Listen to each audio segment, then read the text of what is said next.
Good morning, and thank you for joining us on this live stream at SAG-AFTRA on YouTube. To stay informed about all of our live stream and video events, we invite you to subscribe to this channel. You can do it right now. We're joined today by ASL interpreters Hope and Nicole, who will be visible on screen throughout. They will also be trading off throughout the presentation. Today, the President's Task Force on Education, Outreach, and Engagement live stream is pleased to bring you Social Media for Performers, Beyond the Basics. If you have questions that you'd like to direct to today's guest, please email PTEOE@SAG-AFTRA.org. That's PTEOE@SAG-AFTRA.org. As a reminder, today's program is being recorded and you can watch the replay right here on SAG-AFTRA's YouTube channel. Now, please welcome today's host, SAG-AFTRA President Gabrielle Carteris. Thank you, Pamela. Thank you. Hello, everybody. Welcome. I hope that you are all doing well and staying safe during this pandemic. My best to all of you. Well, we're here again. Yay. With what I hope will be a valuable presentation to help you in your careers, maybe even in your personal lives. Today's webinar is actually a follow-up discussion to our social media basics presentation that we brought to you several weeks ago. It was a big success. We know that people wanted to hear more. And this webinar is designed as a part 2 higher level follow-up for performers who are actually already comfortable with the basics of social media and who are looking to exponentially grow their audience, monetize their followings with brands, and apply advanced strategies and tactics. So our presentation is going to cover optimizing profiles and content for various platforms algorithm, submission to paid partnerships with brands, navigating SAG-AFTRA contracts in the digital space, building influence in the most time-efficient and effective way, utilizing your presence for more opportunities, and the future of social media. Okay, that was a mouthful, but it's all important stuff. So that's a lot to learn, but we have a great teacher with us. Before we begin, though, I do want to welcome our SAG-AFTRA Executive Vice President, Rebecca Damon, who's here with us today. Hi, Rebecca. What we're going to be doing is I have to go to another meeting. Rebecca will be following up after the webinar with the questions and closing out this, this session. Before we begin, also, I want to welcome Ryan Walker. Ryan Walker is not only a social media expert, but a member of SAG-AFTRA's National Next Gen Performer and Communications Committee. We're very grateful for his work. For those of you who may not be familiar with Next Gen Performers, or should I say we call them NGP, it's actually a subcommittee of SAG-AFTRA's MOVE, which is members organizing volunteer efforts. It's something that I hope those of you who are younger and want to be able to be involved, it's a great group to work with. NGP actually works to develop, serve, and connect the emerging generation of our union's members to take control of their careers, to get involved, to get active through social media, social network, meetups, community outreach, special events, so much more. Actually, and as the pandemic, hopefully things start to change, you'll be able to do those social meetups and community outreaches with them because they do really great work. Publicized as a proactive force in entertainment, Ryan Walker is the founder and CEO of a social media firm he created while living in the back of a boat in Marina del Rey, where all great things happen. He ultimately led his company to becoming one of the nation's leading social media education and management firms, with notable clients including Apple, Final Cut Pro X, Apogee, and Adobe in support of Adobe Video World virtual conference. Ryan educates globally in social media, brand development, and digital growth for creators, as well as having done over 40 brand partnerships on his personal Instagram account. Ryan offers actually a wealth of experience in today's topic, so I believe you're going to really enjoy listening and learning from him. So I think that it's time for us to move ahead. Without further ado, Ryan, thank you for being here. Gabrielle, thank you so much. Such a lovely introduction. I appreciate it. I want to start by giving a huge thank you to SAG-AFTRA. Such a pleasure to be here. It is, always an honor to educate alongside such incredible professionals and to bring this education to all of you. So thank you all for jumping on and joining us on this lovely Thursday. So there's a lot for us to cover. As Gabrielle mentioned, there's a huge agenda for today, so I'm going to go as fast as I can. Luckily, I've been told I talk very fast, and we are recording if you need to watch it twice. This is meant to be an advanced session. So if you haven't watched the part 2, as Gabrielle had mentioned, or part 1, excuse me, if you haven't seen the part 1, I would highly recommend you do so, and then maybe rewatch this one afterward. It was with Ben Whitehair, who's an incredible educator as well, and really goes over the basics. Today, we're going to talk about how do you take those foundations, the basics that you have, and turn it into an influential and leverageable aspect of your career, and covering all of those different topics as far as monetization, algorithmic optimization, taking things to the next level with content. So we're going to hit all of that in stride here today. So wonderful. We are going to take a couple of breaks throughout this just to make sure we are transitioning the ASL interpreters. So I'm going to let you know when that's happening. We also got some incredible questions from all of you prior to this today. So we have a couple of those at the end that we're going to make sure we address. So thank you all for your thoughts and questions prior to the session. So without further ado, we will jump right in. Let's take a look. Perfect.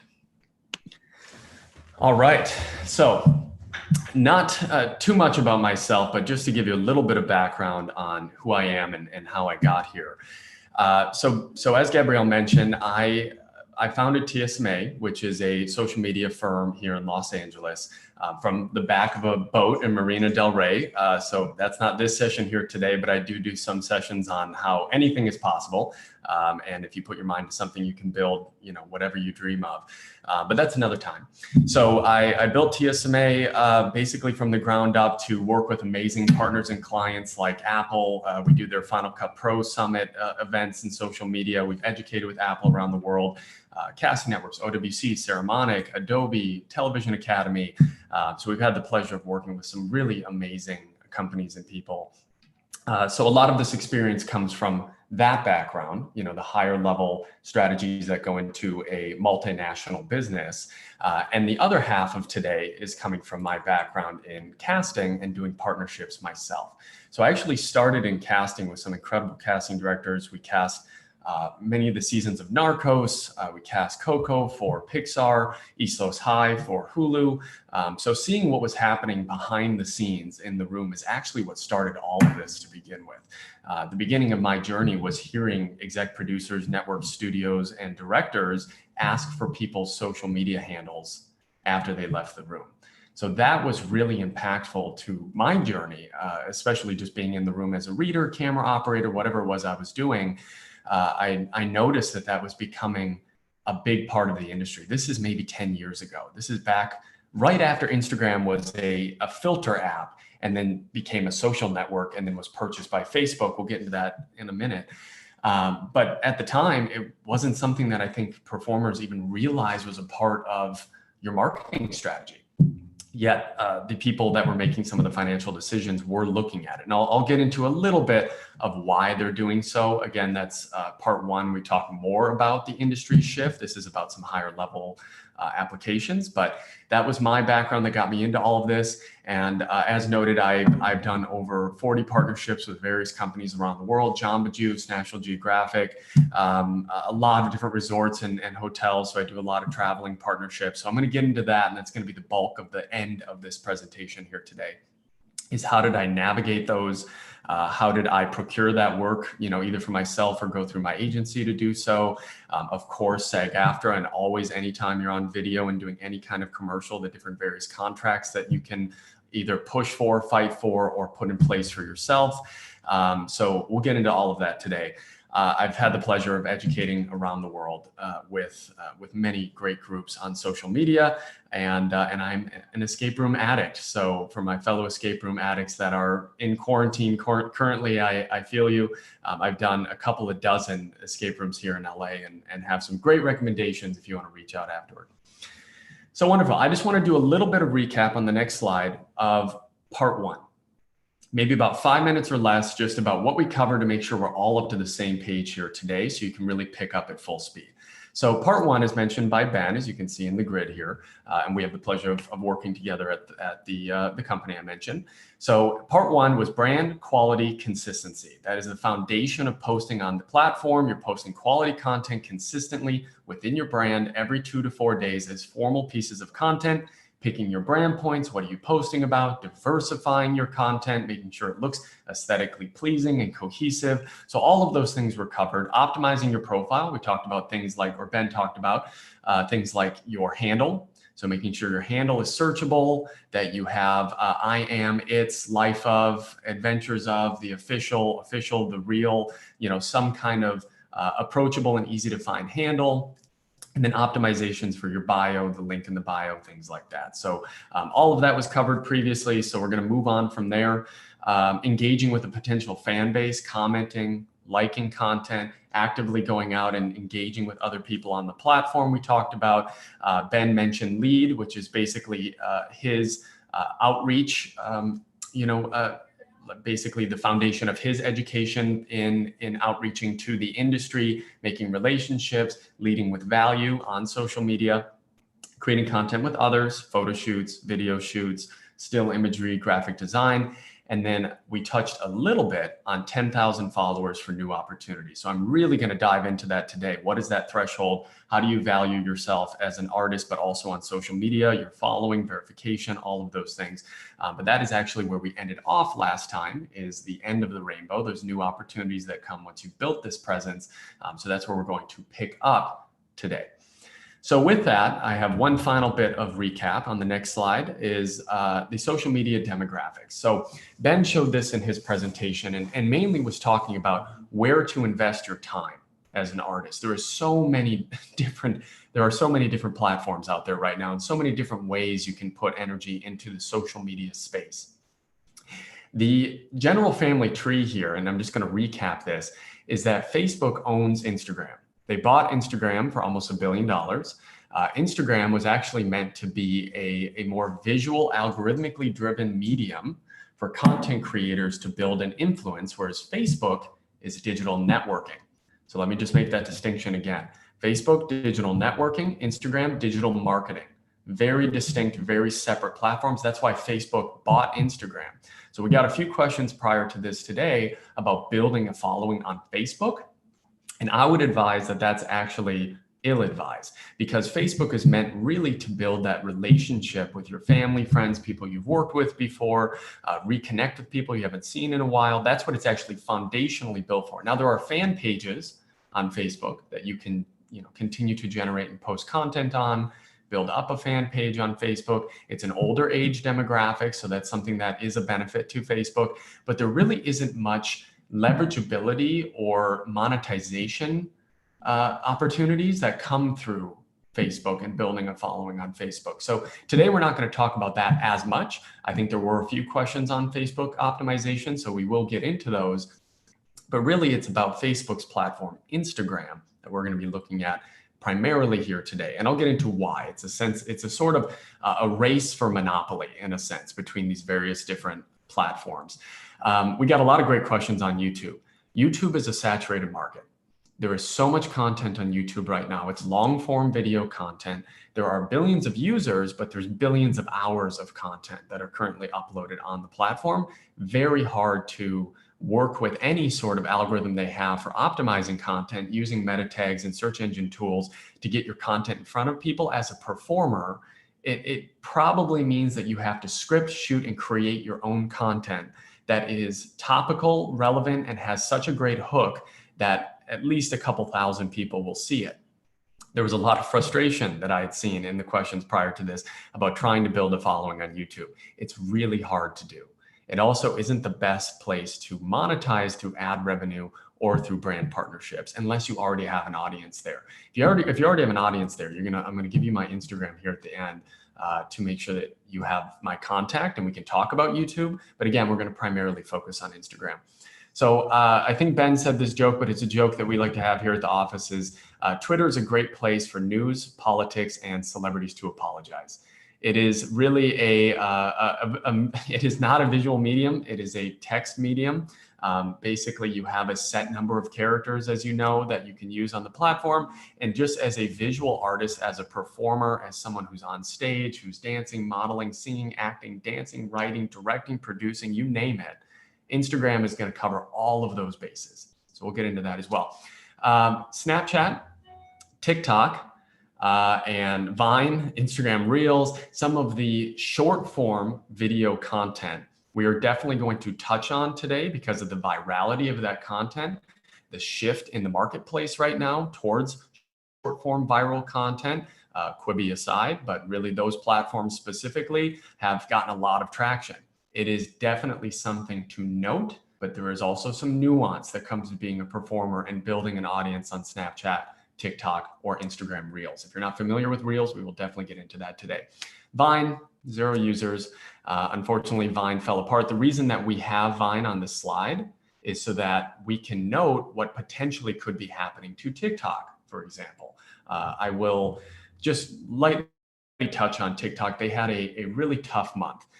If you've been following the trades, basically our president put a hit on TikTok because they are a Chinese-owned business. Now, currently, there is now if you're watching this months from now, this will have settled. And I don't have a great prediction on this. Well, not an optimistic one anyway. There is currently a bidding war going on right now between Microsoft, Oracle, I think Walmart is involved to purchase TikTok and make it a US-based, US-owned company, which would eliminate any of the privacy issues that are causing problems for TikTok in India, in China, and in many other countries. India actually banned TikTok as of this recording today. So TikTok had a huge, massive hit that is millions, hundreds of millions of their downloads came from India. So TikTok is in hot water right now. And Instagram created Instagram Reels, implemented it immediately, and actively put it into the market at the same time that TikTok started having issues. This is a ruthless family tree. These are different companies. We have to remember they're for-profit businesses that are competing with each other for market share constantly. So that is relevant to this entire conversation here today, because what we're doing as artists is leveraging the momentum, algorithm, the data that these different platforms have, and using it for your career, for more success for yourself, whether that's for more auditions, monetization, creating a revenue stream, a higher booking ratio, potentially commercials, print jobs. There's a ton that can come through social media. But what we're really doing is looking at this overall landscape and saying, how can I, as an artist, best capitalize on the platform that makes the most sense from a cost and time investment standpoint, so that we can really look at those key performance indicators of success for your career and hyper focus. So today we're going to talk about Instagram. So we can jump into the next slide here, and it's just a little bit of reiteration on where this industry is going. And there's a reason there's this many people on, currently social media is just a massive beast. I mean, it goes without saying. The shift in the actual financial side of our industry is pretty drastic and incredible as well. So the billions of dollars that are going from 2014 to 2020 into digital video is incredible. Now, SAG-AFTRA has done an awesome job at making sure we have contracts in place that protect performers as this digital shift is happening. I don't know about you, there's been a lot of commercial movement lately. I think it's, the holidays coming up and shooting a lot of commercials, during this time, but many, if not most of them, have at least something to do with new media, digital, some kind of distribution through social media, which is very interesting. It's something to note. Every time you see that, make a note of it and how often you see it, because that financial shift in the industry is drastic. And it's projected to be much higher than 16 billion here for the digital video ad boom. And the majority of Facebook and Instagram's revenue is paid ads. By over 90% is paid ads. Now, brands are paying for advertisements to capitalize on the market, to get your attention as a consumer. But this today is about transitioning your mindset from a consumer of content to a creator of content that is being consumed by others. That's really what being an influencer is. Now, influencer has a bad rep, but basically the term has a bad rep. But what it really means is you're influencing the purchasing decisions of a consumer base, of a demographic of potential consumers for a brand or for a business or for a TV show or for a film, if you can influence their decisions and you can influence their purchasing decisions, you can influence their viewership, that actually makes a large influence on Nielsen ratings. It makes a large influence on the success of a series, on SVOD platforms, and increasing their revenue month over month. All of that is direct result of having a bigger presence. Now, before we get too ahead of ourselves, Ben said this as well, we strongly believe talent comes first. Talent is the most important thing in this industry. Today is not about talent. I wouldn't dare try to teach all of you how to act. But today is about letting you know that talent, I hope, and I won't be in the entertainment industry anymore if talent doesn't come first, because I believe in the storytelling. I believe that quality work supersedes all. This is just about marketing. How do you then have that quality service, that quality product, and then market it effectively in an efficient way? So I would like to now jump into some of those optimizations, and we'll start with my profile as an example. So on the next slide, I'm just going to highlight a couple of things that you may or may not know about, basically about optimizing your page here. So if we can go to the next slide, beautiful, thank you. I've underlined and circled a couple of things. Now, Ben mentioned profile image. You talked about your headshot compared to a commercial shot, lifestyle print shot. We're not going to hit that too much here today, but that really does make a big difference. That's like your calling card. That is the equivalent of your headshot. So that makes a huge difference. Clean, clear, simple background will help immensely with retention and your overall ability to generate new traffic to the profile. So this is my page a while back, and I made some critical errors here. Now, a big goal of this today is to walk you through the errors that I had made so that you don't make the same mistakes and you can expedite your process with social media without learning the hard way. So the first thing is the link in the bio, the actual link, the website that shows up in your bio is the most prime real estate on your profile. When you do a brand partnership or collaboration, most likely they're going to want you to change that link to some kind of trackable bit.ly link or something that would basically drive traffic to their product or drive traffic to the show that you're on or to the press that Netflix recently received. Or, we work with Apple a lot, as mentioned. Apple TV, they will have the various artists, the various actors on the shows have a social media campaign behind the release of the shows. We worked on a lot of the recent projects that came out with Apple TV, and almost all of them had a conversion component on Instagram, attempting to drive as much traffic as possible to these various different series because it is a digital subscription platform and that's the language that they speak. So having the link actually in your bio, the way it's written here, doesn't work. You can't actually click that, and people aren't going to go back and forth between Instagram and Explorer or Safari, Instagram, the browser to put in that URL. It's just not going to happen. So the link in the bio should actually be the website in your bio. Just a quick note on that. Final note on this slide, I linked to my Twitter. Now, I just want to give you an example through a story of why that is algorithmically a downside or an algorithmic deficit to your profile, how it could actually hurt your presence overall and make it so it's harder for you to generate a new audience. Instagram is directly competitive with Twitter. There's no doubting that.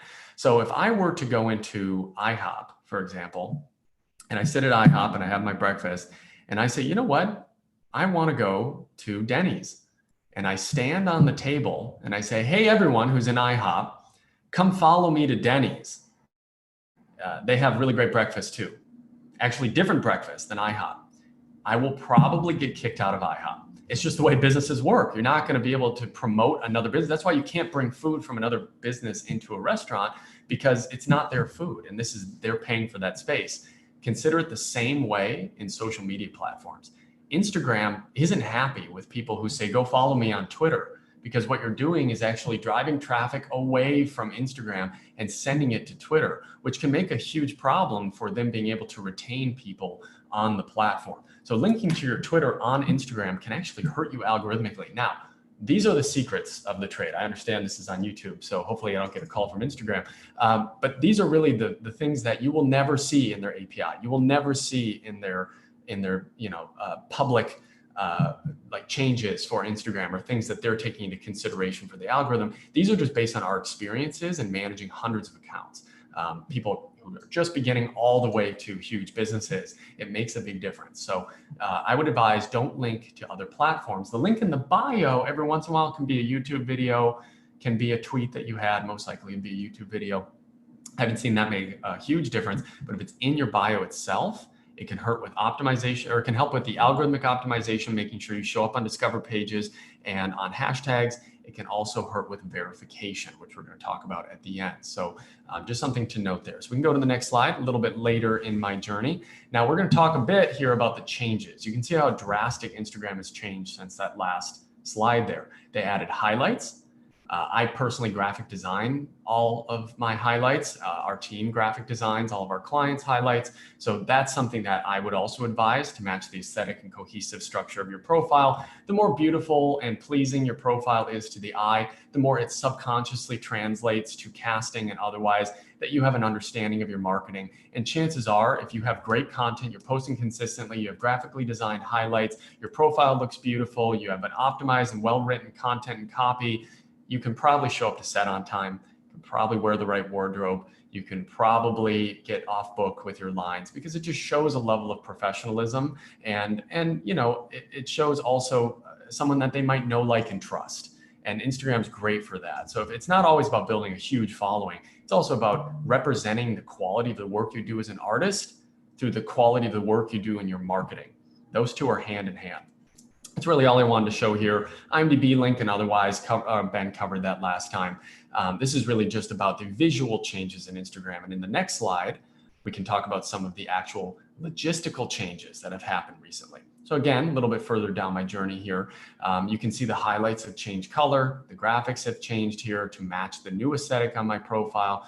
The content has remained relatively the same. There's this balance between medium shots, you know, establishing shots, close-ups, topical content to what's going on in the world right now, you know, filler content. There's a diversification, which most of you know, to post diverse pieces of content on Instagram. But one thing that I circled here that you'll notice different is IGTV.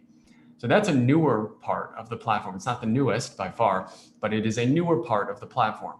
If you are not already using IGTV, I highly, highly recommend you use IGTV. IGTV is long form video content. It is a separate part of the platform. There's actually a separate app for IGTV. If you haven't downloaded that app, I would suggest highly you go and download that right now. On the App Store, it's called Instagram IGTV. You can actually download that and post to your Instagram feed from the separate IGTV app. It's just optimized to be able to post long form video content. It's easier to do so. We're going to get into IGTV a little bit later with some of the different aspect ratios and cropping and whatnot and technical sides of it. But IGTV is a new part of the platform that Instagram is still putting a lot of energy behind, and very much so rivals the engagement on YouTube. So possibly instead of posting only on YouTube, I would consider also posting on your IGTV. Great place for your reel, great place for long form video, great place for a skit or a sketch that you've created. Of course, remember SAG-AFTRA contracts, but all of that can go on IGTV. So this was taken right before Instagram or Facebook Shops and Instagram Reels. So we're going to hit that later. I do want to take just a minute to allow the interpreter to switch over. We're right about the time where we want to do that before we jump into some of the specifics and the different aspect ratios for the various different aspects of Instagram as an influencer or creator. So we'll just give them just a minute.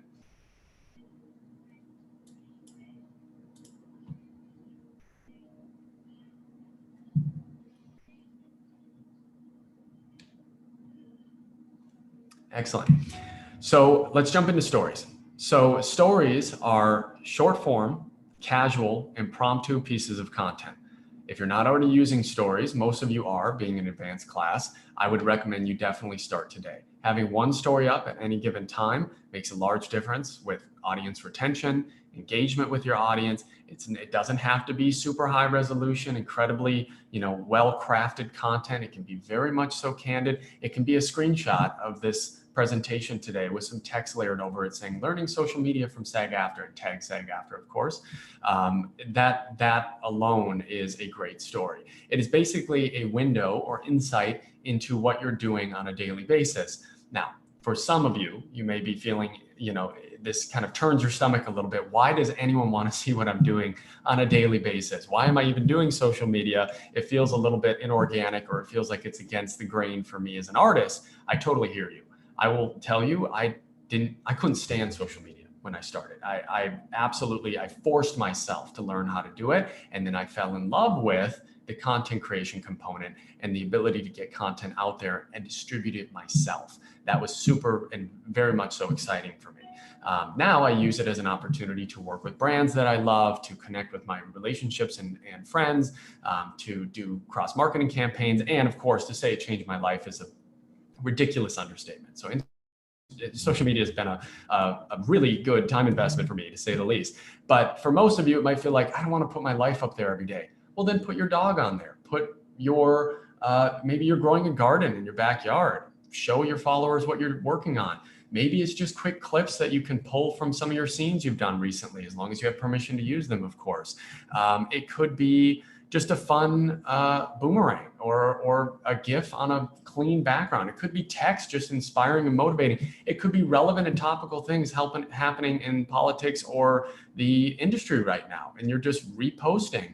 You could be celebrating the life of someone who recently passed. There's a lot of things that you can do on stories. So staying relevant and active on stories will make a big difference. I won't get too much into the specifics here, but still photos, video up to 15 seconds, boomerangs, AR filters. So that's actually Instagram's response to Snapchat. They saw Snapchat gaining some traction about a year and a half ago or so, and created stories. And stories came out because Snapchat was starting to get some traction with younger age demographics. And now AR filters, which are like, the puppy dog face with the tongue and everything, and the animations and all of that, all became a part of Instagram stories to compete with Snapchat, because Snapchat wouldn't sell to Instagram and Facebook. So again, just some fun insight into the behind the curtain there. It's great for audience engagement and great for building a relationship. So stories are pretty simple. I would suggest starting those if you don't already today, and try to get one out every single day that you're on Instagram. That will make a big difference for retention. Next, we can talk about highlights. So stories can be categorically put into highlights that are visual bubbles on the profile. We had a couple of questions about what are these icons that I keep seeing on people's profiles. Not so much an advanced thing to talk about here today, but highlights are those just the bubbles that are graphically designed or visual categorical icons that are folders of story content. So stories stay up for 24 hours, highlights stay up forever. You can put 100 stories into a highlight. You can have 100 highlights on a profile. So it is a great place to categorize what you're doing every day and make sure it stays on the profile. I would consider this business casual. Stories are casual, highlights are business casual, posts are formal pieces of content. So graphically designing or picking a great image for the cover is really important. Categorizing them by writing copy or text that basically denotes the different folders. Think of them like folders of your content. That's a great way to build an aesthetic for the profile. So that's highlights. Now let's talk about posts. So formal posts on your page can be a couple of different aspect ratios: landscape, square, portrait. Just keep in mind when you're posting and taking this more seriously, Instagram will automatically crop to 1:1 on your feed. The overall aesthetic of your feed, the color aesthetic for your feed has to look cohesive if you're really taking this seriously from a brand collaboration standpoint. If this isn't so much for brand collaboration, or maybe that's not for you, it does help to subconsciously, like I said, communicate to casting in the industry that you take this seriously and it's an art form. For myself, I find my social media to be an art form, and I put it out there for other people, but I also enjoy the way that it looks at the end of the day. So the landscape mode will automatically crop into square, portrait will automatically crop down to square, and then videos is 1.91:1 or 4:5. So just keep that in mind as you're shooting this 1080 by 608 pixels, and you can have up to 1 minute as an Instagram post. So you can have a still photo as the cover. The best way to do that is to use something like iMovie, for example. Really simple. Drag and drop a still image from your desktop, make it a millisecond before the video, post the video to Instagram, select that as the thumbnail. Boom, now you've got a visual grid for your Instagram so that the video doesn't go out as a black square. That's something I see pretty often. Again, not as advanced of a tactic, but just good to note that that makes a big difference, the visual of the profile. I don't want to hit post too much. You all know how to post, hopefully by this point. So let's move on to IGTV, some of the differences there with IGTV. So IGTV, as you saw, is a different section of the profile.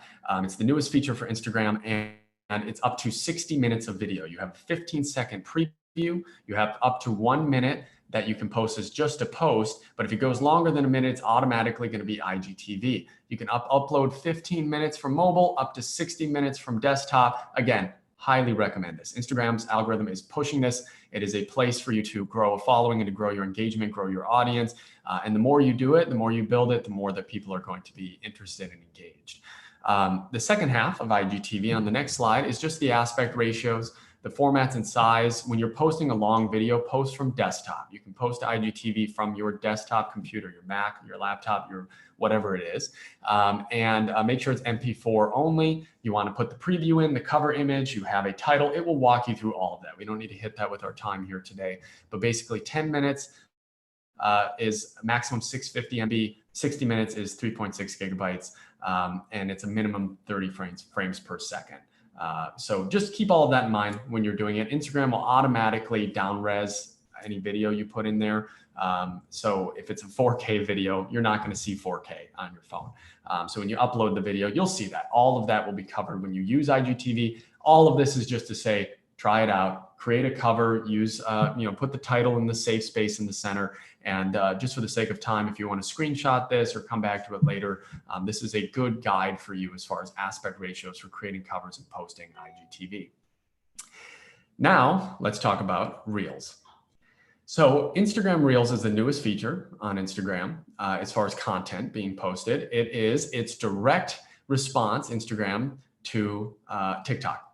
TikTok rapidly took off and got a lot of interest and excitement from the industry. And so Instagram created Reels, which is basically exactly the same as TikTok. The only difference is the way in which the algorithm showcases the content. But if you go to your Discover page right now on Instagram, you'll see that Reels takes up a huge amount of the real estate on your Discover page because Instagram is promoting it. So you kind of get the trend here. As Instagram is looking at certain parts of the platform, that's where you really dig in deeper and you take a look at, create content for that aspect of the platform, because Instagram will help actually promote that type of content because it works and aligns with what Instagram is promoting at that time. So basically, if you can't beat them, join them. You stand next to a waterfall, you're going to get wet. That's the idea here with Instagram. If they're moving in this direction, take the cue. And if you feel comfortable doing it, move in the direction with them. I would just advise testing it. We have a great presentation on Reels that hopefully, in the future, I'd love to do for SAG-AFTRA in this group here. That is just specifically on Reels and how do you create Reels? How do you optimize them? How do you loop Reels? How is Reels different than TikTok? What are the pros and cons of both? Things that you could foresee happening in the Reels future. I think Reels is here to stay. I think TikTok may or may not be. So we'll see what happens in the coming weeks with TikTok, but Instagram Reels is a part of the platform now and has gotten some traction. They also are going to major creators to create Reels, and it has made a difference for our clients in being able to capture, generate, and retain an audience. Reels, there's not a ton that we can get into just in this session here today. I would just advise, try it out. You may not even have it on your phone yet, which is why it's a little bit early to jump into Reels full-fledged. Some people don't have it on their devices yet, but if you do have it and you have the ability to create Reels, give it a try, see what it feels like. You can either post it to your feed or elect not to post it to your feed. It's kind of like IGTV in that way. You can have a preview on your feed or not. So best place to start is not putting it as a preview on your feed so that your feed stays great, but the reel still goes up and you can test how that performs and monitor the analytics and backend insights for those posts. So next slide here is around editing. For all of these various aspects of the platform, editing is going to make a big difference. So we're a little bit biased, not gonna lie. We do work with Adobe and Apple, and some of these apps are Adobe or other apps that are created by some of our partners. But who doesn't know Lightroom and Photoshop? Those are just key components of the editing industry. Very important and great apps, also free. All of these apps are free. I'm not going to hit editing too much here today because that's, again, not such an advanced tactic. I want to make sure we get to everything in the next 10 minutes or so. But Lightroom and Photoshop and Facetune are my main go-to apps, and the ones that I like to go to on my phone to actually edit content mobilely, remotely, and using just my finger, like finger painting, to edit some of the pieces of content that I do. Content is going to be a huge component in becoming influential on the platform, building an audience. It is what distinguishes a great profile from a not so great. Quality content can be the story, the composition, the lighting, the editing. It can be the facial expressions. It can be the people in the photo. It can be a video, the content of the video. It can be how it's cropped. There's so much that goes into creating a quality piece of content, but these apps will help you do it remotely, and cheaply, so you don't have to spend a lot of money on a video editor to make your content look great. So I'm going to give you some examples of that. On the next slide, you'll see one of our clients here. He's an awesome producer. His name is Shad, and he's given us permission to use this image. I took this picture here in LA. Wanted to show that he is a producer filming in LA, but a big thing about this was he really wanted to show he was in Hollywood. You know, the big goal here was being in Hollywood with this image. So we sat down and did a really crude edit, really quick and fast edit, and ended up with this next picture. So if you've ever been to the Hollywood sign, you know that this is physically impossible. This doesn't exist. There's no place in front of the Hollywood sign like that. However, for someone who is outside of California, this now has become a very, it has a higher chance of becoming a viral piece of content. And this is just simple Photoshop and a blur tool. Keep in mind, you're looking at this on your computer right now. You might be looking on your phone, but it is a very small piece of content when you are on Instagram looking at this photo. There's almost no way anyone's going to see some of the editing mistakes we made here. And by no means is this perfect. All of you will be better than this after a week of using those apps and getting used to those apps. But it just shows you what's possible. It can really make a big difference. To this day, he's grown over 30,000 followers or more now, I believe. To this day, it is still one of the best performing posts on his profile. Got the highest reach and impressions even early on the page, because you look at it and it immediately tells a story. Great composition, good lighting, nice color, good facial expression, nice background, and he's in Hollywood producing, notice of filming. It all comes together there. The next series of photos I want to show you, 3 pictures that I've taken. Well, the middle one I didn't take because I'm in it. And it's some editing tools that are a little more advanced that you might hit yourself because of shooting indoors. You might get some yellow photos or some yellow tint. When you're outside and you're coming up with a color aesthetic for your profile, a cohesive color aesthetic that comes together. Mine, for example, at the time was orange. So the left photo may have worked, but the middle photo doesn't really. All the leaves are red. And then on the right, it was such a cloudy day, but that place itself was so beautiful. So I wanted to change out the sky, which is actually what Quick Shot is used for. So if you're going back to the apps watching this later, Quick Shot will help you replace the sky, which is pretty amazing. Obviously, do this all within, what seems reasonable. But you'll see here on the next slide we switch to, the left side, I took out the yellows. I made the statue white the way that it was when you had seen it. That's all with Lightroom.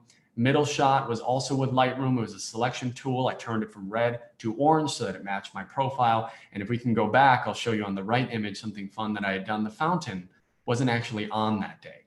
So I just put the fountain in there. That's Photoshop Mix. I found the picture of the palace online, dragged and dropped it over, copied it in with my finger, and put the fountain in the photo. So post-production editing and still imagery is actually a lot easier than you think it is. If you haven't used these apps before, I highly recommend giving them a shot. They will make a huge difference for your profile and increase your engagement, which then tells Instagram your profile is more viral, which then allows them to show it to more people. More people see it, the higher engagement you get, which then shows it to more people, so on and so forth. And the algorithm starts to roll. And next thing you know, you have a viral post. You have 50,000 people have seen that content. And then now 5% of them have followed you. Those kind of things happen every day on the platform. They can't happen if you're not taking your content seriously.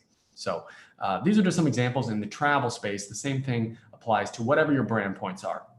If you're sitting at home right now thinking, yeah, I get it, Ryan, but what do I post about? Go watch Ben's part 1. He talks about brands, branding and, well, branding and social media, what you're posting about, the different types of content you can post, how to think about what you should be posting about. All of that is in part 1. But once you've solidified on your brand points, the 3 of them, this is how you take it from good to great. All right, now in the last couple of minutes we have here, I want to get into the bulk of this, which is, well, bulk of the tips and tricks that are kind of my secret sauce, which is influencer cross-marketing and brand collaborations. We've never actually recorded this part of the session before. So this is exciting because I want to make sure you all have this information, and anyone who's watching this later, I'm opening the floodgates in a sense. So hopefully it doesn't flood these different various marketplaces, but here we go. So influencer cross marketing is the fastest way to grow. Ben talked about that in part 1, but collaboration with a celebrity, a known figure, someone with a higher following base is actually how TSMA grows our clients' accounts. We do collaborations every month to make sure that our clients that have larger followers are getting paid. Our clients who have a smaller following are getting followers from the client with larger followings. They work together. We do a photo shoot, we do a giveaway, whatever it is, and we drive traffic. We incentivize traffic. That's the best way to grow. It's within the community guidelines. It's within the terms of service. It's the fastest way to grow an account. We have some accounts that we grow 8, 9, 10,000 followers a month through this process. So it's definitely doable. Hard to pull off yourself unless you have a friend who has a large following. I just want to show you an example of how this could look as far as photos together, tagging each other. I'm sure you've seen this on Instagram. It is a tactic. It looks organic, but it is something that is done intentionally to drive traffic to pages that should have bigger followings, but just aren't having the opportunity of being seen. Instagram recognizes the traffic, flags it, make sure that that profile gets more views moving forward. And next thing you know, you're an influencer as well, or you have an influential profile or a large follower base as well. So that's a question we get often, is how do you grow your following? Influencer cross marketing is going to be the best way to do it. That also works with brands. If Nike tags you, you're going to grow followers. If you do a partnership with Jamba Juice and they tag you, your following is going to go up from that. Do it organically. Don't buy followers. Don't use automation. Don't use bots or fake followers. None of that works for your career. I promise. They will flag those things in the room and they will know that they're not real. If they're paying you because of your social media, or that's even a factor, trust me, they take it seriously. It's the same way they watch your audition tape and your self-tape, your EcoCast, whatever it is, and say, is this the person for the job? And they consider 50 different factors when they're looking at that. Your social media is a component of it. Please don't buy followers. If you already have, reach out to me on DM. I'll happily help you out. There's some apps and ways you can purge those accounts and clean it up and grow the right way. So the next slide is our last one, but it is also what I find to be the next step for many of you. So once you have great content, you've optimized your profile, you know the algorithm, you're creating reels, you're creating stills, you're creating content for IGTV, you're putting posts out regularly, you're active on the platform, you're engaging with other people, you've selected your brand points, I mean, a lot of different things. Now you can take it to the next level by actually looking at brand collaborations. So some of these brands, well, these are just some of the brands that I've worked with personally. I am not a huge influencer. I have over 30,000, which is enough to do partnerships. Over 10,000 is enough, but I haven't put a ton of effort into growing that number. TSMA has almost 100,000, but my personal presence hasn't been a focus, although I use that as an example of having micro influence level of growth that can still do humongous brand collaborations with very lucrative partnerships with brands. All of my brand collaborations are still imagery. If you do a video or you're requested to do a video, it's a commercial. If you do a video, you're requested to do a video, it's a commercial. You are a SAG-AFTRA performer, please reach out to someone who's a staff at SAG-AFTRA to figure out how to best navigate that. Shane Griffin is amazing. She's helped with a lot of our navigation of this. She's also been involved with her classes with Apple and otherwise from SAG-AFTRA. Anyone who's on this today that introduced themselves, fantastic resources for you. Turning a digital ad into a SAG-AFTRA contract is not that hard, and you definitely should, to protect yourself. Otherwise, they could take it and turn it into a real commercial, and next thing you know, not only are you in violation of Global Rule 1, but they've used your likeness for maybe $500 online. So please just, word of caution there. Be careful when you navigate this space. This is my secret sauce here. These 4 things. There are 4 platforms that you can submit yourself for social media partnerships to actually generate a revenue stream for yourself that is legitimately a viable and reasonable and actual place to do so. The first is Popular Pays. Popular Pays is an app. You should download it right now. It's free. You sync your Instagram. I believe you have to have more than 10,000 followers. So again, work on that first. If you're not there yet, work on that first. Reach out to me. I have some other tips we can help out, but popular pays is 10,000 plus. But once you're at that point, it will open up an entire list of breakdowns for brand collaboration, usually print or still images, which is not covered by a SAG-AFTRA contract, which means it's fine. But there are some that are video. There are some that are SAG-AFTRA. McDonald's had, I believe, a SAG-AFTRA contract on there and some others. So looking through those breakdowns, you can actually bid or set a price for your rate in the influencer space. Popular pays is probably a third of my collaborations. I got Isopure Irish Springs, if you can believe it, which is actually the second from the bottom right photo there was my Irish Springs shot. I got a couple of others through popular pays. Significant brands like Epic was through there. Harimari was a sandal company through popular pays. Legitimate businesses, large companies, good budgets, great posts, professional, until Instagram or some other platform like Casting Networks figures out how to actually secure and lock in brand collaboration for influencers as a viable part of their platform. Popular pays is my favorite. So download that now. I usually don't make this public. I actually have never said this on a class before because I don't want 1 million people on popular pays bidding against me for the various jobs, but I deeply care about this community. I want you all to have success. We are all in this together. This is a tough time right now for everyone. Popular pays might be the difference. I know it has been for a couple of people that I know as far as getting amazing collaborations, doTERRA and others. I mean, it's been awesome. So popular pays. Number 2, direct emails submission.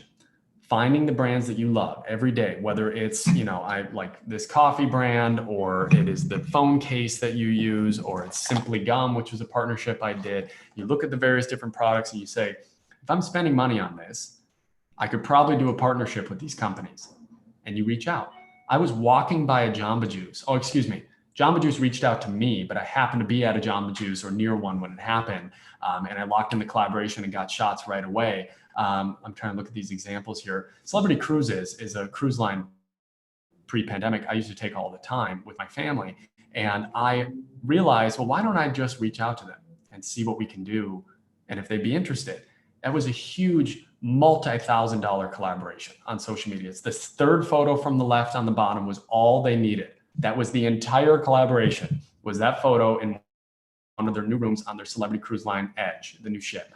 That's it. I would have posted that no matter what. It was a free cruise. It was a paid opportunity. It was a suite that they put us. It was, crazy. There was Malala was on that ship to do a send off of Celebrity Cruise Line. Craziest stuff can happen when you just start sending emails.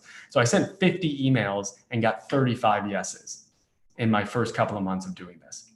It is really crazy. Go to their website, find the press and PR contact, send them an email that's very genuine, that shows you care, that you want to give back to the brand, show the content you're capable of creating, talk about your acting career, and see what they come up with.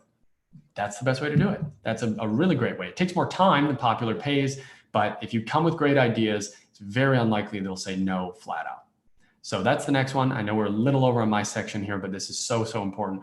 4 is the next section, or is the next opportunity. Sign up for 4.com, I believe is their website. Opportunities randomly will come to you through there every once in a while. You don't even have to submit. They do it for you. Brands are on the platform. They'll look at your profile and say, yep, that's a fit. And you might just get a direct booking from 4. I've had that happen a few times. And then the final is Instagram. Instagram is developing a component in their platform. This is all new information that will be an influencer marketing part of Instagram. So they're developing in-house an actual booking platform for influencers. This is humongous. The influencer collaboration space is multi-billion dollars. I mean, it is a huge market. Instagram said, well, we don't really want people making money off of our platform, and we're not seeing any of it. So why don't we just build that into Instagram? Because of the pandemic, it got delayed. It was going to be out now as we're speaking, but because of the pandemic, they created Facebook Shops, which is a different class for conversion and ROI and KPIs for businesses, totally different. But Instagram created Facebook Shops, and then they created Reels. And Instagram Reels was because of TikTok. So they had to prioritize the things that were coming out. But before that, they were thinking about this first and foremost. So you can actually, in the future, go into Instagram and submit yourself to brand collaborations with all of the hundreds of thousands, millions of companies that are on Instagram that will automatically, innately be in the platform looking for talent. Instagram takes a small cut and make sure that basically they can facilitate this part of the platform. It will probably come from the brand. I mean, it will come from the brand side, so you don't have to worry about it.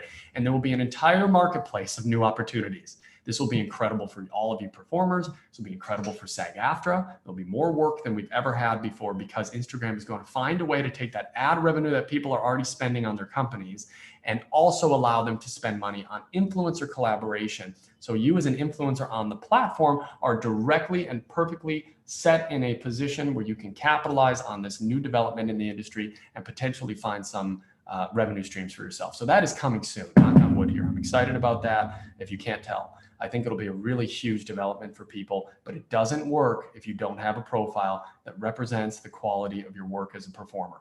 If your profile is, okay. If you sign into a casting with your Instagram, which they're starting to ask now, and you put it on that sheet and you feel guilty that it's not as good as it should be, that should be a sign it's time to work on it. It is something you can do while you're waiting for your phone to ring. It is something that you can outsource. That's what our company does. I'm not promoting it, but just, there's other companies out there that do that. So you don't have to do it yourself if you don't love it. But brand collaboration, I personally feel, this isn't a SAG-AFTRA opinion, I personally feel will be a major part of the future revenue streams for all of us as performers, because everything is shifting to digital. SVOD, digital. I mean, every company is thinking of how can we create a subscription service for content creation. Movie theaters aren't open. All of that's going subscription. I mean, it is unbelievable how things are changing to digital right now. So of course, it makes sense as a performer to adjust your strategies and consider digital as a big part of how you're actually going to get found in this industry. It is a renaissance right now for social media. This is the time to get it going. And you're not too late. If you're just starting and this is way over your head today, totally respect that. Watch part 1, but also you're not too late. There is an audience for every single person watching this. Every person on here will be able to build an audience and do brand collaboration and partnerships. I have seen it firsthand. We have clients that are in their late 70s that have over 200,000 followers and are verified. They started at almost nothing. We have clients legitimately that are 2 to 10 years old, and they're booking more commercials than I have ever gone out for. And they have tens of thousands of followers on social media. Thoughts aside about little kids having social media presences, it is an incredible time right now where this is becoming a really important part of our industry. So those are my tips and tricks. We could go into this for a lot longer. I know there's some questions on things like this, so we can make sure we hit that. But popular pays, direct emailing, going through and going through future of Instagram's platform are going to be the best and most professional way to book collaborations for yourself. And it's so much easier than you think. And I bet you if you send 50 emails and just put the elbow grease and work in and just do it, you will get responses. You will get feedback that will help you build your presence, and you will book some of these that will build a revenue stream for yourself. Again, not only because this is a SAG-AFTRA class, I always say this, protect your union. If it's something that should be union, bring it to SAG-AFTRA. It should be. Just, there's a reason why SAG-AFTRA is here. It protects all of us as performers, protects our presence, it protects our likeness. It's so important. There's legality. You don't have possibly the budget to pay your own lawyer to take care of these contracts. All of that is done. So if it's a video, it's probably union. It is union. If it's a still image, you're fine. So most of mine are still images just because I haven't had the opportunity to shoot a video, and it's not really my thing on Instagram, but a lot of people it is. So that is my secret sauce of brand collaboration. Please, if you submit yourself, make us all look good. Hold SAG-AFTRA, know that you're one of the best out there as a performer is concerned. And when you submit, please just put some care and thought into it. We don't want to bog these platforms down and destroy them. That is it. That was so much fun. Now I'm going to see you hopefully on the big screen here in a second. There we go. Great. So we have had a ton of questions come in because this just, it gets people thinking about all these different things. We had some questions about, you mentioned cleaning up your online presence, and are there apps to do that, tools? Are there any kind of tips around that? And that some people just wanted to even think about, what does that even mean? If you could go a little deeper, that'd be great. Yeah, absolutely. Great question. So your presence, your reputation, your online digital reputation is something that you definitely should take seriously and consider. Every once in a while, just take a look at, well, not only those commenting on your profile and direct messaging you, but take a look at, your Google search. You can turn on Google Alerts if you're on a series or you're on a project to monitor all of that in order basically to clean those things up. You are most likely going to have to employ the services of a PR firm or some kind of reputation management firm if that's something that is a necessary thing for you right now. If there's not a lot out there right now that you need to clean up and it's just general monitoring, you can do it yourself. There's a lot of apps or a lot of programs like, let me think, like Buffer, for example, is a great app to monitor your analytics and backend and some of your insights and whatnot, things that are happening online. Sprout Social is the one that I was thinking of, is a great social listening tool that you can use to monitor all of that. Many PR firms have social listening tools for publicity and articles that are coming out. That's how they monitor when things are happening for you. Those can get expensive, so I don't have many recommendations that are not super pricey. But in general, using some of those apps is helpful. The best way to do it is to just do some searches yourself and manage your content yourself. Look at the comments on your posts previous before you post the next one. That's what I recommend until you get to the point where you should and need to hire and outsource some of these things. Yeah, so we had questions also on, you mentioned different algorithms. People are curious, like in terms of the best practices, timing, other things like that for the various platforms. Could you go just a little bit deeper into that? We had a lot of people wanting to get that sense of it. Yeah, absolutely. So the strongest algorithm, the most powerful, is Facebook, Instagram. It's actually advertising wise, there's an algorithm behind what content you see for an ad on the side of your screen or with pixels through Facebook, basically tracking your actions, which is outside of this conversation today. But on the personal side of things, as far as algorithmic utilization, Instagram prioritizes content that is posted consistently, that is of a quality level that generates engagement, that has high impressions and reach, that has high viewership, meaning that they're viewing a lot of the video, the majority of the video, that many people are viewing it, and how long they're looking at a photo. Are they saving the image? Are they commenting? How long are the comments? Are they using emojis? So much that goes into that algorithm. Don't let that bother you very much. Don't think about it too much. You'll get way bogged down in the day-to-day of the algorithm changes and API changes. I would just focus on creating really great content that resonates with you, writing good copy, using hashtags effectively and appropriately, which Ben talks about a little bit more in part one. I can get into that as well if there's questions on it. And just making sure that your presence is aesthetically cohesive and pleasing and edited and well done. Instagram's algorithm will take care of the rest. Really, really fast. YouTube's algorithm is basically just, you post great content, and if it has some good meta tags below it, it could show up potentially. It's not very powerful as far as optimizing content. TikTok is totally unique. You post a video on TikTok, you might go viral on one post and never do it again. And it's because TikTok will just show the most trending challenges and trending pieces of content. Snapchat is really meant for connection with your relationships and direct, sending messages to your friends and people you know. I wouldn't really worry about building a following there for so much.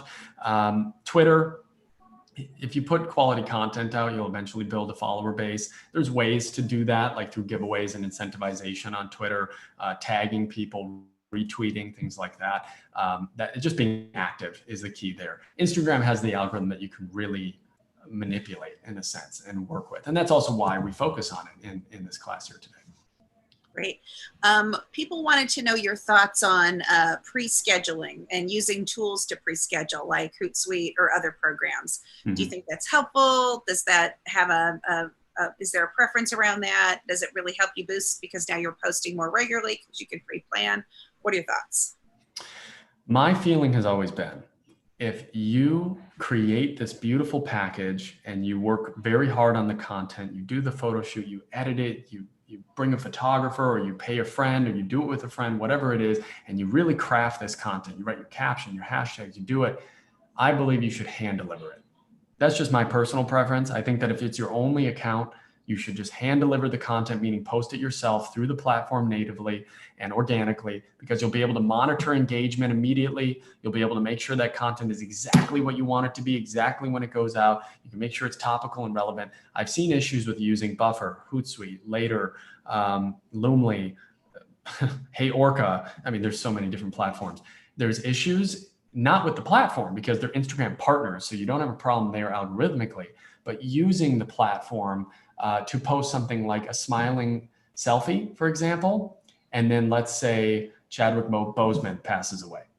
And that's all of the content you see on social media, which, you know, rest in peace, and has been a big movement on social media, which I love. And I love monitoring these various different outreach that people have and prayers and whatnot. But the something like that topical happening, or there's a fire in California, for example, and then Buffer or Hootsuite automatically posts a selfie shot of you smiling with a caption that says "Beautiful Sunday," it seems very tone deaf. And you may not have the time or energy or thought to go in and change your calendar. So I feel if it's just your presence, it's so important, you might as well hand deliver the content. If you're managing a business, you're a photographer, you have multiple accounts, then it makes sense. Then you're going to have to. You're either going to have to hire someone, or you're going to have to use a scheduling software because it's going to be overwhelming. Like, you know, SAG-AFTRA, for example, we worked together to think about different solutions for posting scheduling software, and the staff like Tiffany and others that are running the social media accounts.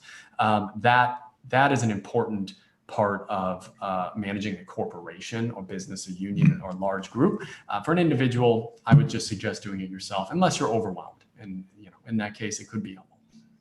Gotcha. So there were questions about, if you're not a huge star and you are just sort of taking this a little bit at a time, what is your best advice to just get started today? They've taken the workshop that Ben gave. They feel proficient. This is the next step for them. What's the first step? What do they do right now? What would be the first thing you'd tell people to do, showcase, focus on immediately after this?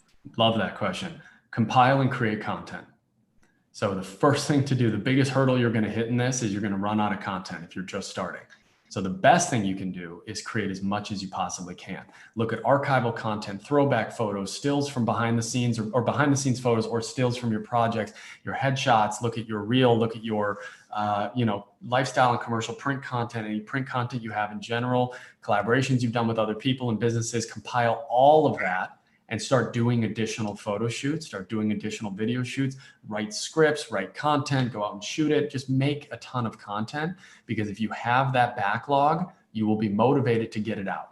If you don't have the backlog, it's a really hard, not learning curve, but there's a lot of inertia there to get that going.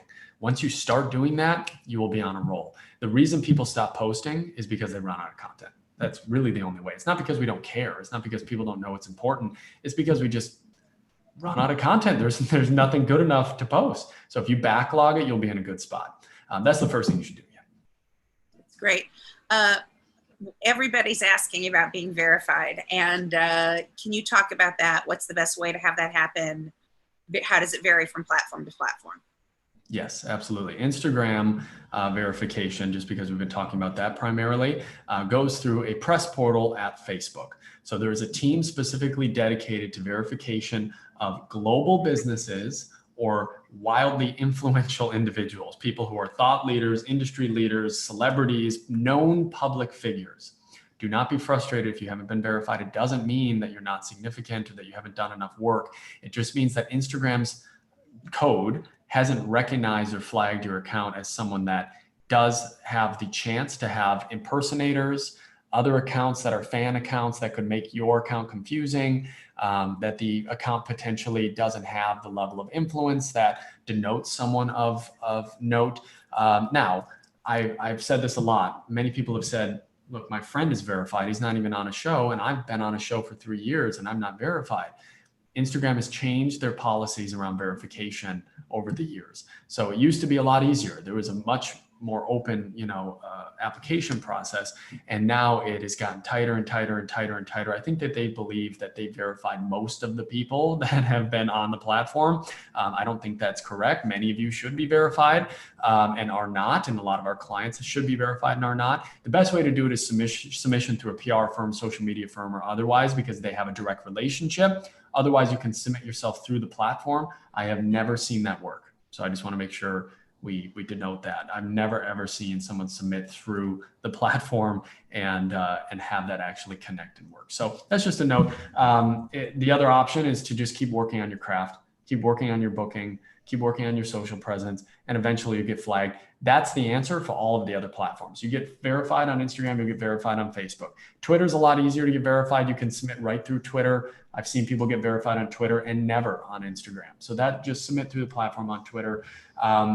If we're talking some of the other platforms, and those are really the ones that make sense to be verified. So yeah, I would say that is the way to go about it. Thank you. We had questions in terms of like balancing your time. I think people find that especially during the pandemic, Ryan, everybody's, new schedules, lots of things going on, Zoom all day, or all the things that we're trying to balance. How much time for just somebody that's sort of doing this on their own, what is the amount of time that somebody should be spending each day on this, do you think, from your just having seen so many people do it? Yes, I would say, and this may be contradictory to everything you've heard so far because it seems like so much, I would say an hour a day. And here's how I justify that. So the hour would go into creating content. So, let's say it takes 2.5 hours one day, but then the next day it takes 20 minutes to post. You're averaging out to about an hour there. So you're creating content, editing the content, which shouldn't take a lot of time. It looks like a lot, but it shouldn't. Editing the content, writing captions, and putting the post out. That is the core of it. The story, putting a story up that day, maybe 10 minutes. Outbound engagement, so actively commenting on other people's accounts and using the platform, 20, 30 minutes a day maybe. So if you really average it out over the course of a 7-day week, it should be about an hour a day. But when you first get started, there is a learning curve. So don't be frustrated if it's taking you 2 to 3 hours to figure out how to put an IGTV video up. If you can't figure out how to do a cover, if you're downloading iMovie or something and it's just taking time, that's because there's a learning process. But once you're in the groove, I don't spend, when I was posting every day, I spent about 40 minutes a day, probably, I would say. When I do a brand collaboration, it takes a couple hours, but you're getting paid to do it. So it's a little different. People want to talk about if they should boost their posts. Do you have strategies around that, advertising budgets, any kind of targeting how-tos that you want to go over? If you own a business, you definitely should be advertising in some way, just because there's a lot of power in advertising, specifically through stories. Through TikTok is a great low-cost advertising platform. There is a $300 credit and a match of ad spend on TikTok up to $2,000 right now. So that is a good tip for everyone. If you want to advertise anything, go through TikTok first. They're trying to save their behinds right now. And why not? They still have hundreds of millions of people on the platform. So let's go in and help them do that by also making $2,300 of free ad spend. So that would be my suggestion. If you own a business, you have something to sell. If you have an album that's coming out, a movie that you've created, if you're doing a crowdfunding campaign, whatever it is, then yes. If you are an individual and you don't need to promote anything, then no. I would say organic content creation and posting makes the most sense. You saw some of my pictures. Imagine if I boosted a picture of me with some leaves around me and someone saw it and it says sponsored or paid post. It'd be really odd. Like, why is Ryan trying to pay to get more people to follow him? So it's a strange, like, psychological thing. But as an individual, we don't boost any of our individual clients' pages. I've never boosted my content, but TSMA boosts it all the time because it's like there's services and seminars and things that make sense. So for most of you, I wouldn't recommend spending your money in that way. Focus on content. Right. So if somebody had a jewelry business on the side or something like that, they might then want to do something like that. That exactly. Helps. Because a lot of us are multi hyphenates in so many different ways. Absolutely. So there was a question that I thought was really interesting from somebody. Let's say you're in an ensemble project, you're on a show, and you might get coordinated posts with the show, or maybe you're doing a theater production, some sort of ensemble. Do you have strategies about how that should be rolled out, how you should coordinate? Are there things that you think about in those kind of situations? Yes, oftentimes I take the lead in a situation like that, because what you'll find is the majority of people, even celebrities, don't understand the platform. It's a lot of time. There's a lot of energy that goes into this. Now that you've sat through this presentation, hopefully the first one as well, you will be more knowledgeable than the majority of your co-stars on any project that you work on. It's just the way it is. The industry, it's a little slow to catch up to all of these things that are happening because they're happening so fast. Instagram's unbelievable with these updates. So now that you have the know-how, I would suggest taking the lead on it and coordinating with your ensemble. So that means working with your co-stars, your cast, whatever it is, saying, hey guys, we should do a shot together right now with the BTS photographer. Hey guys, we should all do a post about the show coming out at the same time and tag each other. And then tagging each other is really the key. If you get tagged, your followers will grow, most likely if they have a following. If you tag them, not really, but that helps them. So it's a mutual thing. So I would take the lead on it, coordinating via text or email or working with, friends in person, wear a mask, be safe. But if you're in person with people, just prompting, hey, we should post this is often what people need to go, oh, you're right. I totally forgot I should even be posting. Let's do it. Or let's put it on a story. Or let's put it on IGTV if it's a video. So those kind of things are great ways to start the conversation. Also, the network, the studio, the distributor, whomever is in charge, the exec producer will probably also take the lead on it because it's to their best benefit to capitalize on an audience and following. If it's Disney, they don't need that. If it's a smaller production company or Netflix or SVOD, for example, they might make it mandatory. They might put it in your contract. So chances are it'll be taken care of for you on bigger projects. But if it's smaller, work with your co-stars and come up with a campaign. Yeah. We had a great question that just came in about how do you determine a rate for brand collaborations and you're starting out? What advice do you give there? Thank you for that. I missed that on the brand partnership slide. Determining your rate is tough. It's like anything. What is your likeness worth? What is your time worth? And it's, you do a commercial for a day and with residuals or with, even prepayment, you're in an amazing financial gain for that day. Your hourly rate is ridiculous. For Instagram and for social media, it's a little different. The major component that's different is you're self-distributing the content. So it's a very complicated medium. Here are the things that are valuable. I'll start there, of what you're doing. Number one, your likeness. You being in the content is valuable. Even if you're not a celebrity, you just, as a performer, as a SAG-AFTRA performer, your likeness is valuable. Number two, your content creation. That takes time, it takes energy, it takes editing, it takes all of that. Number three, your intellectual property. These are your assets. You're creating these things and you own them when you do the photo shoot. You are giving the brand rights and usage to use that content. And number four is distribution.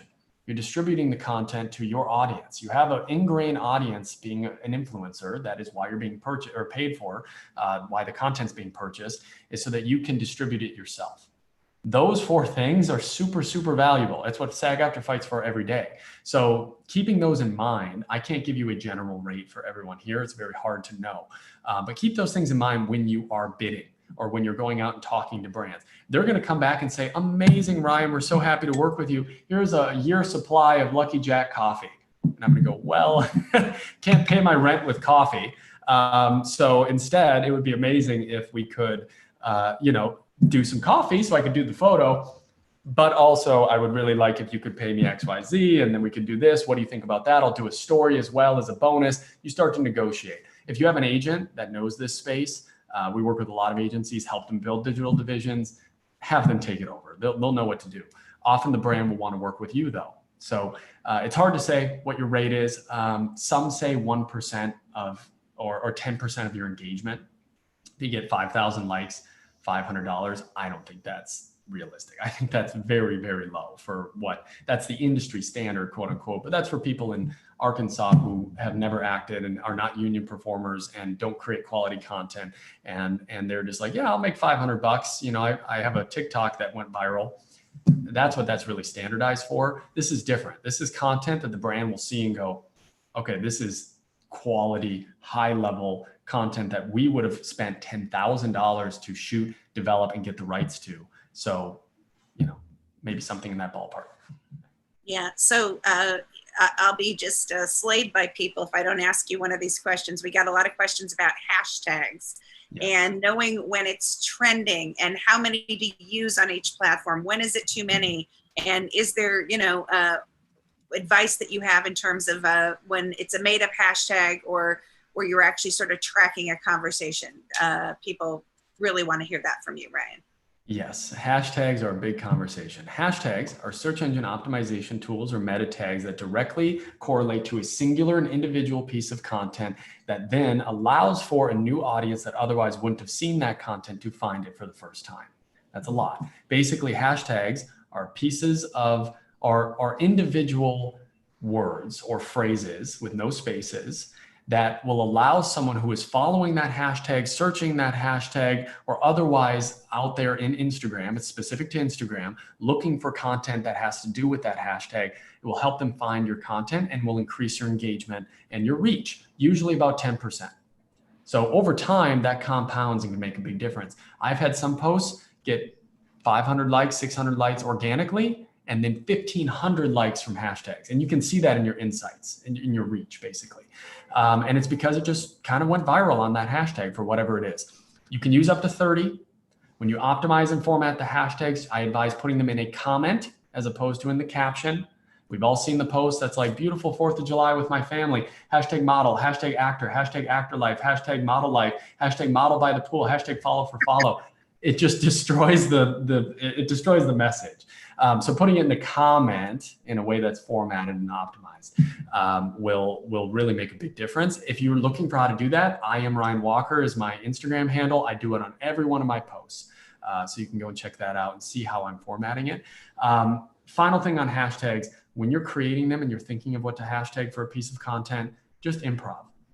So I'm going to do my best. I had a lot of this coffee today, but if this was the photo, just the coffee container, the hashtags could be hashtag coffee, hashtag black coffee, hashtag cold brew, hashtag espresso, hashtag espresso coffee, hashtag can of espresso coffee, hashtag lucky brew coffee, hashtag lucky jack coffee, hashtag coffee in LA, hashtag coffee addict, hashtag coffee man, hashtag men with coffee, hashtag Los Angeles with coffee. The idea with all of this is that you are diversifying the size of the hashtag. Not to get too technical, but hashtag coffee, massive. It's not going to trend. So while the time we've been talking, 500 people have posted hashtag coffee. But how many people have hashtag men with coffee? Way less, but people might still be looking for that for some reason. So I'm diversifying the size and alternating. So basically improving. The more you do it, the better you'll get. And if you do that up to 30 hashtags, you will very likely hit an audience that will be interested. So just cast a net and see what sticks and get better with time. I think, Ryan, you just did something that I would have thought was not possible. You actually just made the hashtags fun. So that was really great. I'm glad. Well, we've got one final question that came in multiple times. People have questions about IG posts versus stories and would love to get your take on that. So could you talk just for a minute about that before we wrap up? Absolutely. IG stories are casual content. So if you're thinking about this as a night out on the town, if you're dressing casual, that's a story. Very simple, casual, candid, the selfie kind of, hey guys, I'm here in LA and I'm doing a class with SAG-AFTRA, whatever it is, that's a story. Highlights are business casual. So it's a little bit more tailored. It's a little more fine-tuned. It's story content, but it's the best of. It's your highlight reel. That's why they're called highlights. So highlights of your stories, business casual. Your posts are formal. It's the best piece of content you can create. That includes IGTV.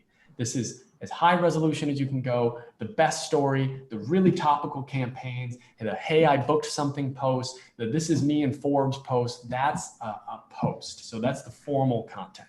That's the range and spectrum. Stories are meant to be very much candid, fun, lighthearted, easy story, like GIFs and emojis and text and colors and boomerangs. There's music, lyrics. You can do so much with stories. I wouldn't say put a story as a post because I've seen that happen a lot. Those are totally different mediums within the same platform.